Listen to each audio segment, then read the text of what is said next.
मकर राशि वालों, आ गया तुम्हारे हाथ में खाली कटोरा, हो गए तुम भिखारी। ऐसा क्यों हुआ है? क्या तुम्हारे पिछले जन्मों के कर्मों की सजा तो तुम्हें नहीं मिल रही? तुम्हारे ऊपर इस वर्ष 2026 में शनि की 7.5 नहीं है, ना शनि की ढैया है। मगर ये जनवरी से लेके और 15 मई सन 2026 तक का समय बहुत अच्छा नहीं गया है।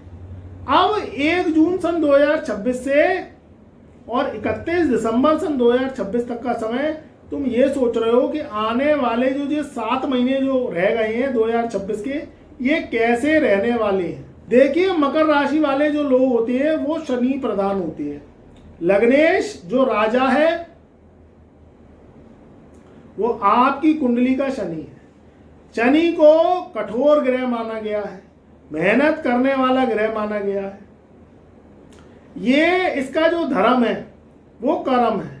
काम ही जो आप करते हैं, चाहे आप व्यापार करते हैं, नौकरी करती हैं, कोई आप प्रोफेशन है, जो भी आप कर्म करते हैं जिसमें आप अपना टाइम देते हैं, अपना वर्क करते हैं, चाहे आप सॉफ्टवेयर काम करते हैं, चाहे आप हार्डवेयर काम करती हैं, सारा कुछ शनि से ही जुड़ा हुआ है। अब यहाँ आपके जीवन में मेहनत तो बहुत हो रही है, मगर मेहनत का फल आपको नहीं मिल पा रहा। ऐसा क्यों हो रहा है कि आपकी जो स्थिति है वो सुधरने का नाम ही नहीं ले रही और आपका जो कटोरा है वो बड़ा होता चला जा रहा है। देखिए, इंसान के जीवन में रुपया पैसा भगवान नहीं है, ईश्वर नहीं है, मगर ये भगवान से ईश्वर से कम भी नहीं है, क्योंकि सारी जिंदगी की जो चाल है वो रुपए पैसे से ही चलती है। रुपए पैसे से ही आदमी बनता है और रुपए पैसे नहीं होते हैं तो बिगड़ जाता है, क्योंकि ये कलयुग कहता है। कलयुग का राजा राहु है। राहु को दौलत से बड़ा प्यार है। पानी भी इस कलयुग में बिकवा दिया है। स्वार्थी जीवन, टेक्नोलॉजी और भौतिक सुख सुविधा का राजा, दौलत का प्यारा, जीवन में लक्ष्मी को अपने बस में करने वाला। और 99% आपको भी ये जानकारी होगी, मुझे कमेंट के माध्यम से भी बताना कि आपके जो काम है वो 99% जब तक जीवन है वो अगर आपके पास लक्ष्मी आती रहती है तो वो पूरे होते रहते हैं। और अगर कहीं ना कहीं लक्ष्मी आपके पास से गई और पैसा आना बंद हुआ, आपकी नौकरी छूट गई, आपका व्यापार में कर्ज हो गया, आप अगर डॉक्टर्स हैं, इंजीनियर्स हैं, लॉयर्स हैं या किसी भी कोई भी प्रोफेशनल ट्रेड में और आपका वो प्रैक्टिस चलता नहीं है, तो आपकी टेंशन बढ़ जाती है कि भैया ये मेरे खर्चे कैसे चलेंगे, मेरे परिवार के खर्चे कैसे चलेंगे। बिजली का बिल है, दूध का बिल है, राशन का खर्चा है, और किसी भी तरीके से घर में कोई मरम्मत आ गई, सेहत अगर आपकी ख़राब हो गई, उसमें दवाई या डॉक्टर का खर्चा है, ये कैसे होगा। ये छोटी छोटी चीज़ें हैं, मगर अगर पैसा होता है तो ये सॉल्व हो जाती हैं, और अगर पैसा आना बंद हुआ तो ये सबसे बड़ी सिरदर्दी बनती है और इन्हीं से ही आप परेशान। आपकी जो गाड़ी है वो बढ़ती क्यों नहीं है? देखिए, कुछ ग्रहों पे चर्चा कर लेते हैं, उसके अकॉर्डिंग ही मैं बताऊंगा कि अब आपकी ज़िंदगी कैसे बढ़ेगी और आपको मंजिलें कैसे मिलेंगी। और ये खाली कटोरा जो आ गया है, इसमें दौलत ये शनि राहु केतु कैसे भरेंगे। देखिए, यहाँ जब से जनवरी का महीना लगा है और 15 मई सन 2026 तक का समय, ये आपका बहुत ज़्यादा डाउनफॉल में रहा है। उसका कारण क्या है कि ग्रहों ने पूरे जो आधा वर्ष है, जिसमें 1 जनवरी से और 15 मई सन 2026 तक का सफर, इसमें ग्रहों ने बहुत ग्रहण लगाए। सबसे पहले तो राहु ने 6 ग्रहों के संग महाविस्फोट किया। उसके बाद 6 ग्रहों की दृष्टि केतु पे और केतु की दृष्टि 6 ग्रहों पे। राहु के संग 6 ग्रह युति बना के बैठे थे। फिर क्या हुआ, वर्ष के प्रारंभ में ही 2 ग्रहण पड़ गए, जिसमें सूर्य ग्रहण और चंद्र ग्रहण पड़ा। वो एक बहुत ज़्यादा जो है श्राप का काम आपकी जो है राशि पर उसने किया। इसके कारण आपको मंदी गति का सामना करना पड़ा, आपकी सेहत खराब हो गई, आपकी नौकरी व्यापार ये सब कमजोर पड़ गए। अब दूसरी कहानी बनी कि 11 मई सन 2026 तक शनि मंगल की युति बनी हुई थी। 11 मई सन 2026 से शाम को 9:44 पर शनि मंगल की युति टूटी है और मंगल ने अपना राशि परिवर्तन किया और मंगल स्वग्रही अपनी मेष राशि में चले गए। ये अभी अभी गए 11 मई को। अब यहाँ हम बात कर रहे हैं कि 1 जून से लेके 31 दिसंबर सन 2026 तक आपके जीवन में आपका ग्राफ कैसे ऊंचा होगा। देखिए कहानी क्या है। अब ये युतियां तो टूट गई, बुरे ग्रह भी खत्म हो गए, इन्होंने अपने राशि परिवर्तन भी कर लिए, राहु ने भी अपनी पोजीशन संभाल ली, शनि भी मीन राशि में स्वतंत्र होकर बैठे हैं। इनका 17 मई सन 2026 से बुध के नक्षत्र में इनका जो है प्रवेश हो गया। उसके बाद अब 2 जून सन 2026 से देवगुरु बृहस्पति का राशि परिवर्तन होगा जो अगले 13 माह तक के लिए रहेगा। देखिए आपकी राशि का जो स्वामी है वो शनि आपके पूरे वर्ष बैठे हुए हैं तीसरे घर में शनि महाराज बैठे हुए हैं और यहाँ शनि आपसे मेहनत करवा रहे हैं। अब 17 मई से आपकी फिर कुंडली चेंज हुई जब शनि ने बुध के नक्षत्र रेवती नक्षत्र में अपना प्रवेश किया। मगर पिक्चर बाकी है मेरे दोस्त, पिक्चर अभी बाकी है मेरे दोस्त, अभी पूरा जो है फायदा आपको मिला नहीं है। अब 17 मई से आपकी चाल चली, चलते चलते चलते चलते अब कहानी अटक गई 2 जून पे।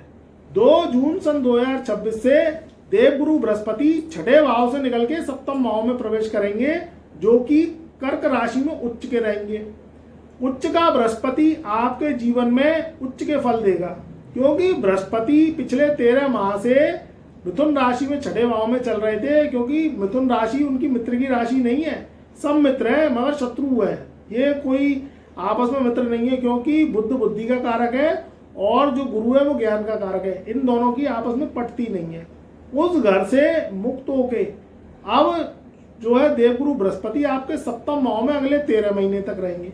गुरु की कुछ दृष्टियां होती हैं जिनमें से 3 दृष्टियां सबसे ज्यादा पावरफुल मानी गई है, जिसमें पहली दृष्टि है 5वीं, दूसरी 7वीं और तीसरी 9वीं। इन दृष्टियों का फल बताया गया है कि इनमें दौलत छुपी है, इनमें आपकी ताकत है। देवगुरु बृहस्पति जिन जिन भावों पर दृष्टियां देते हैं वो भाव जो है हीरे की तरह चमकने लगती है। अब हम सबसे पहली जो दृष्टि उठा रहे हैं वो 7वीं उठा रहे हैं, अभी 5वीं 9वीं दृष्टि की बात नहीं कर रहे हैं क्योंकि समसप्तक दृष्टि को बताया गया है जो है सबसे ज्यादा बाहुबली दृष्टि है, 100% ये काम करती है। तो देवगुरु बृहस्पति की 2 जून सन 2026 से अगले 13 महीने के लिए जो दृष्टि रहेगी समसप्तक दृष्टि आपके लगन पे पड़ेगी। आप किसी भी प्रोफेशन में दुकान करते हैं, नौकरी करते हैं या आप डॉक्टर हैं, इंजीनियर हैं, कोई भी आपका पेशा है, उनमें सब में तरक्की मिलने के योग है क्योंकि लगन आपका राजा है। देवगुरु बृहस्पति 7वें भाव और लगन भाव को एक दूसरे को आपस में देखेंगे तो आपकी जिंदगी जीते जी स्वर्ग के समान करेंगे।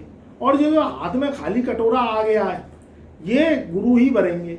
यानी कैसे भरेंगे, देखिए आपका काम पहले चल नहीं रहा था, अब आगे आने वाले जो महीने हैं 2 जून से आपकी गाड़ी चलेगी और चलते चलते कोई व्यापार कर रहे हैं, कोई जॉब कर रहे हैं या करने जा रहे हैं या कोई नया व्यापार खोलने जा रहे हैं, जिस भी आप प्रोफेशन में हैं वो प्रोफेशन चलेंगे। आप राजनीति में जाना चाहते हैं, आप किसी भी रूप में बैंकिंग सेक्टर में जाना चाहते हैं, कोई नई नौकरी की तलाश है, कोई विदेशी जॉब करते हैं उसमें तरक्की के चांसेस हैं, या आप अध्यापक हैं, प्रोफेसर हैं, एस्ट्रोलॉजर्स हैं, मोटिवेशनर्स हैं या गुरु हैं, वो सब आपके जो काम हैं, जो सब आपके जीवन में जो तरक्की रुकी पड़ी है वो 2 जून सन 2026 से तरक्की का ग्राफ आगे बढ़ेगा। अब देवगुरु बृहस्पति की जो तीसरी दृष्टि आती है वो आती है 9वीं दृष्टि। ये 9वीं दृष्टि मैं इसलिए ले रहा हूँ क्योंकि इस दृष्टि को भाग्य की दृष्टि माना गया है। देवगुरु बृहस्पति भाग्य के कारक है। कुछ काम तो कर्म से होते हैं मगर सभी काम कर्म से नहीं होता। देखो बैल भी 4 पैरों का होता है और शेर भी 4 पैरों का होता है।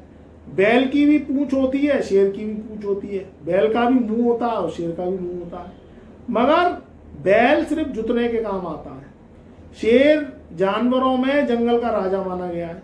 तो यहाँ कुछ काम तो कर्म से होती हैं, कर्म करता रहता है इंसान, कर्म करता रहता है, ज़्यादा कर्म करता है और उसके जीवन में भाग्य का साथ नहीं मिलता, यानी शेर का, तो वो बैल के समान जिंदगी जीता है। अगर जीवन में शेर जैसी जिंदगी व्यक्ति को मिल जाए, यानी भाग्य का साथ मिल जाए, तो वो व्यक्ति जंगल का राजा कहलाता है। तो यहाँ नवी दृष्टि एक तरीके की शेर की दृष्टि होती है। अब हम ये कह क्यों रहे हैं? क्योंकि मकर राशि वालों का जो लग्न शनि है वो तीसरे घर में बैठे हुए हैं पिछले 2.5 साल से। तो मेहनत तो करवा रहे हैं, चाहे नौकरी करते हैं आप, व्यापार करते हैं, या कोई भी प्रोफेशन है, आप स्टूडेंट हैं, कोई एजुकेशन ले रहे हैं, मगर आपको उस हिसाब से मेहनत का फल नहीं मिल रहा है। मेहनत ही मेहनत हो रही है, रिजल्ट बहुत कम हो रहे हैं। आपकी उस तरीके से आमदनी पिछले महीनों में बढ़ी नहीं। 15 मई सन 2026 तक का समय बहुत खराब गया है। मगर देवगुरु बृहस्पति की जो नवी दृष्टि है वो शनि की, जो नवी दृष्टि है देवगुरु बृहस्पति की, वो शनि पे पड़ रही है। अब शनि महाराज जो तीसरे घर में बैठे हैं, उनकी जो कुपिता है, उनका जो खराब रवैया है, आपको मेहनत ही मेहनत करवा रहे हैं और आपको जो रिजल्ट नहीं दे रहे हैं, अब उनका जो असुराटपन है, जो उनका क्रूपन है, वो शांत होगा और वो देवगुरु बृहस्पति की दृष्टि से ही शांत होगा। तो आपकी जो मेहनत है वो रंग लाएगी। आपका जो मुकाम, जो दबदबा, जो आपको चेयर मिलनी चाहिए, वो आपको मिलेगी। आपका प्रमोशन अटका पड़ा है, आप पॉलिटिक्स में जाना चाहते हैं, आप नई नौकरी ज्वाइन करना चाहते हैं, पुरानी नौकरी में इंक्रीमेंट चाहते हैं, इंसेंटिव अटके पड़े हैं, विदेशों से व्यापार कर रहे हैं, एक्सपोर्ट इंपोर्ट का काम करते हैं, या आप कोई विदेशी कंपनियों में जॉब करते हैं, या पोर्टल चलाते हैं, इंटरनेट के माध्यम से जॉब करते हैं, आप इंजीनियर हैं, आप कोई हायर एजुकेशन की स्टडी कर रहे हैं, पढ़ाई कर रहे हैं, या कोई कॉलेज में प्रवेश लेना चाहते हैं। जो व्यक्ति जो जिस तबके का काम करता है या कोई दुकान करती है, उस तबके की तरक्की आपको अवश्य मिलेगी। इस बात को आप मेरी किसी जो है कॉपी पर पेन से लिख लीजिएगा। तो यहाँ चीज़ें बदलेंगी और आपके जीवन में बदलाव अवश्य होगा। पिछला समय तो मैं मानता हूँ कि खराब गया है, मगर ये जो समय आपने अगर पकड़ लिया 1 जून से 31 दिसंबर तक, इसमें बड़े बड़े आपके काम बनेंगे। जो पुराने पेंडिंग काम है वो निपटेंगे, 99 पे काम जो अटका पड़ा है वो आगे बढ़ेगा। तो चीज़ें सुधरती हुई दिखाई दे रही हैं, मगर आपको थोड़ा सा ध्यान इन 3 बातों का रखना पड़ेगा। सबसे पहले तो वो काम मत करना जो काम आपको आते नहीं है, या वो काम आपकी जन्म कुंडली में है ही नहीं। अब आदमी क्या करता है, क्रॉस कनेक्शन वाले काम कर लेता है। आप मेहनती हैं, मैं मानता हूँ, आप बहुत लगन से काम करते हैं, मकर राशि वाले बहुत जी जान लगा के काम करते हैं, मैं मानता हूँ, मगर मेहनत उतनी कीजिए जितना आपका भाग्य साथ दे। आप गलत दिशाओं में मेहनत करेंगे तो भाग्य साथ नहीं देता। तो वो वाले काम करिए जो आपकी जन्म कुंडली कहती है और जिसमें आपका अनुभव है, रिसर्च है। वो वाले काम नहीं करने जिसमें अनुभव नहीं है, रिसर्च नहीं है, आपको आते नहीं है, और पड़ोसी कर रहा है, रिश्तेदार कर रहा है, फूफी का लड़का कर रहा है, मामा का लड़का कर रहा है, वो काम कर लिए। या जुआ सट्टा लॉटरी खेल ली और आपको उसमें जानकारी है नहीं, शेयर सेंसेक्स खेल लिया, उसमें जानकारी है नहीं, तो मेरे दोस्त वो वाले काम मत करना। वो वाले काम करो जो आपकी जन्म कुंडली कहती है, आपकी राशि कहती है, और जिसमें आपकी रिसर्च है, अनुभव है। पहले उसे सीखो, तब उस काम में हाथ डालो। कोई भी काम करें छोटी पूंजी से करें। बड़े डिसीजन लेने के लिए समय अच्छा है, मगर कोशिश ये करें कि हमसे कुंडली विश्लेषण अवश्य करवाएं, तब जीवन में कुछ बड़े बड़े डिसीजन है, जैसे शादी को लेके, बड़ा व्यापार खोलना चाहते हैं, विदेश जाना चाहते हैं, या क्या काम करें क्या नहीं करें, संतान को लेके चिंतित है, सेहत को लेके चिंतित है, और डीपली जानना चाहते हैं, तो वर्ष में एक बार बर्थडे टू बर्थडे अपना कुंडली विश्लेषण अवश्य कराएं। तीसरी बात, आपको किसी भी रूप में सेहत से खिलवाड़ नहीं करना। आप ज़्यादा से ज़्यादा कोशिश करिए कि काम भी करिए, थोड़ा सेहत पे भी ध्यान दीजिए, खान पीन पे भी ध्यान दीजिए। तो ये चीज़ें बेसिक चीज़ें हैं, मगर बहुत मोटी चीज़ें हैं। इन चीज़ों को अपनाएंगे जीवन में, गुस्से पर कंट्रोल करेंगे, अपने दिमाग से काम करेंगे, दिमाग से डिसीजन लेंगे, जल्दबाजी में कोई डिसीजन नहीं लेना है। इन चीज़ों पर आप अगर ध्यान रखेंगे तो जीवन में ये जो 1 जून से 31 दिसंबर सन 2026 तक का समय है, या आपकी जो यात्रा है वो हवाई जहाज में आपको करवा देगा, और आपको पैसा भी मिलेगा, आपकी मेहनत का रंग भी मिलेगा, नौकरी भी लगेगी, व्यापार भी आपका अच्छा चलेगा, कर्ज से भी आपको इस वर्ष पूर्ण रूप से छुटकारा मिल जाएगा। वैसे आपको पिछले महीनों में ही मिल गया है, मगर 2 जून से अगर बचा कुचा कर्ज है, आपकी इनकम ऑफ सोर्स बढ़ेगी, तो आप वो पुराना कर्ज दे के पीछा छुड़ाना, तो पैसा आपके पास ऊपर से नया आएगा। ये शनि की एक रेमेडीज है। और अपने जीवन में जानना चाहते हो और चाहते हो कि आप क्या करें क्या ना करें, आपको दिशाएं नहीं मिल रही, सेहत खराब है, वर्तमान भविष्य को लेकर चिंतित हो, तो फिर अपनी आप कुंडली विश्लेषण हमसे करा सकते हो। हमारा जो है व्हाट्सएप नंबर चैनल के डिस्क्रिप्शन में दिया हुआ है, अपॉइंटमेंट लीजिए, फीस पे करिए और आप अपना कुंडली विश्लेषण हमसे करा सकते हैं। बहुत शानदार समय है, 1 जून से 31 दिसंबर तक का मैंने फल बता दिया। आप खुश रहिए, आबाद रहिए। हमारे चैनल पर नए आए हैं तो एक बार ऐसी जानकारी के लिए एक बार चैनल को सब्सक्राइब कर लीजिए, वीडियो को लाइक करिए, शेयर करिए और बेल आइकन के बटन को दबाना मत भूलिएगा। कमेंट में जय गुरुदेव, जय महादेव अवश्य लिखिए।